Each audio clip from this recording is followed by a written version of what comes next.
Hey guys, itong aking 10 years old na Oakley wire top. Yan, kung mapansin niyo ang kanyang lens ay medyo clear na siya. Dahil sa more than 2 years ago, may ginawa ako dito dahil nung nag-peel off ang kanyang lens. Ito yung video na yon. Ayan, dahil sa palaging ginagamit ay ganito ang naging itsura ng kanyang lens. Ang kanyang anti-radiation coating, ayan, nagbubbles na siya. Kaya ang ginawa ko dito, tinanggal ko na lang yung kanyang ER coating para at least magamit ko pa siya. Nagamit ko pa naman siya paminsan-minsan sa mahigit 2 years after nung ginawa ko. Ito yung ginawa ko na yun. Gumamit lang ako ng masking tape. Pwede rin kahit mga scotch tape or mas maganda yung duct tape. Ayan. Makita niyo sa masking tape, dumikit yung coating niya. Kaya tinanggal ko lahat ng coating yan. Ito na siya ngayon. Maganda pa naman siya, kaso lang kitang-kita na yung mata. At saka polarized pa rin siya.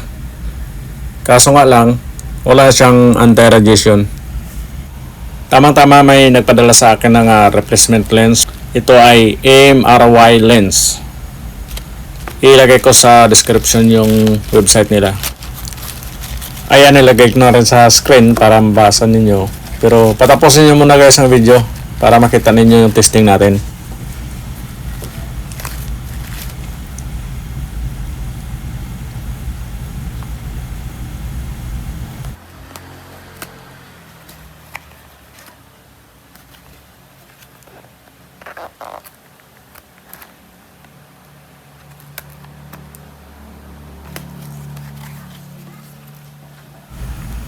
And guys, dalawang box. Pero isa lang dyan ang may laman.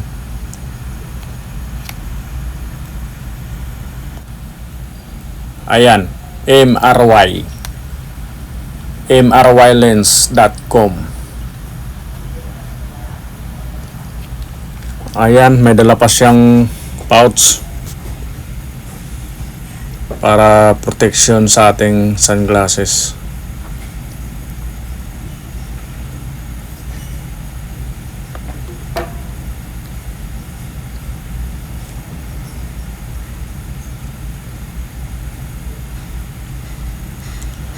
Ayan guys, black iridium yung in-order ko para maiba naman. Yung original ko kasi ay bronze gold yun. Yan, bronze gold siya. Palitan ko siya ng black iridium. Yan o, saktong-sakto talaga yung shape niya.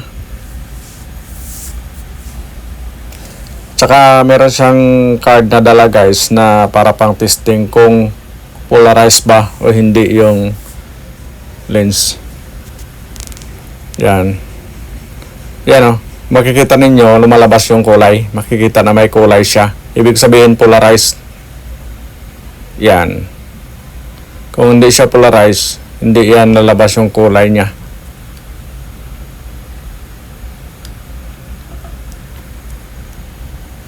Itong original ko ay ganun din. Polarized pa rin siya kahit tinanggal ko na yung coating na yon. Ibig sabihin ay hindi yon polarizer kundi anti-radiation coating lang siya. Tinatawag din na iba na anti-flicker coating. Ayan, tanggalin muna natin yung screw.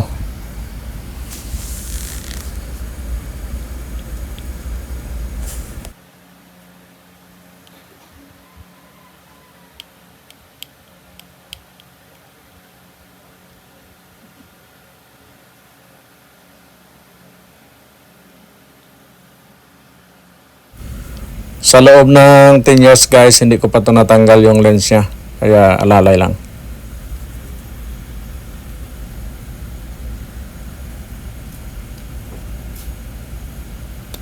Ayun, natanggal din. Linisan muna natin para smooth paglagay natin ng bagong lens.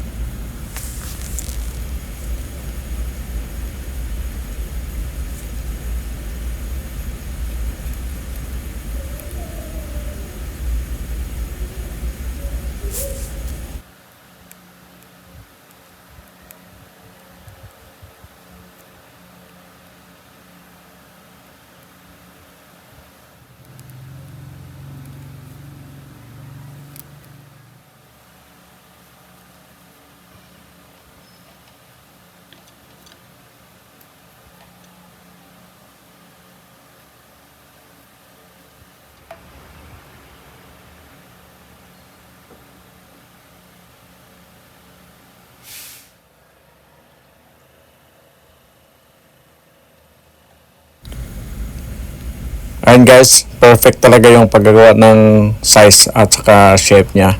Swak na swak talaga sa ating original na wire top. Ayan. Ang ganda na niya guys. Parang bago na ulit. Yun, oh.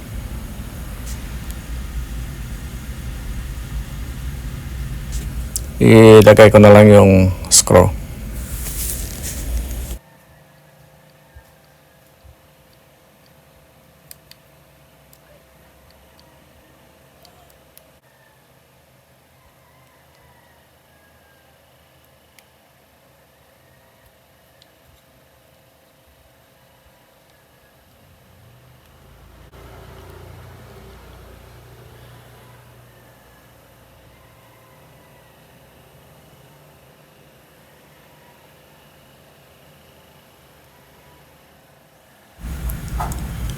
Ayan.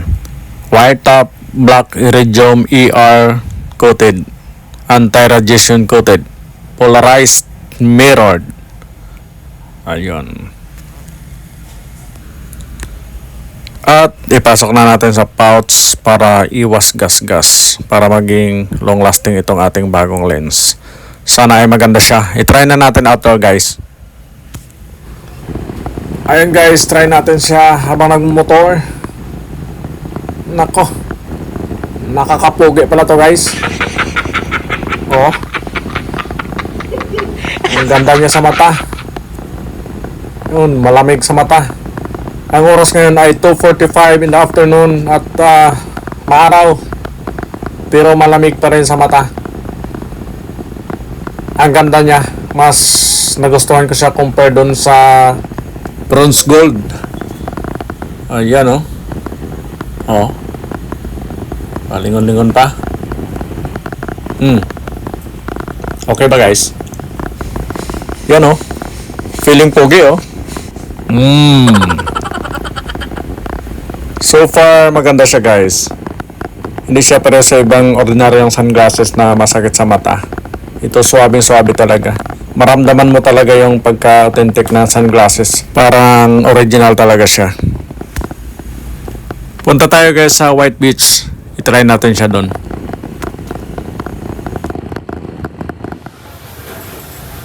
Yo! What's up guys? Dito na tayo sa White Beach, Boracay. Dito tayo sa Station 1. At ganito pagsuot natin itong MRY lens. Yan, ganyan siya. Napakalamig sa mata. Kahit maaraw, cool na cool pa rin. Yan lang guys ang aking konting review dito sa lens from mrylens.com. Ang masabi ko lang guys, napakaganda niya. Suwabing-suwabe sa mata. Swak na swak. Saktong-sakto sa aking sunglasses. Kaya kung meron kayong sirang sunglasses na mga original, check nyo lang sa mrylens.com. Kung gusto nyong itry yung mga lens nila, tignan nyo lang doon sa website nila. So that's it for now guys. Thank you for watching and keep safe everyone. See you next time.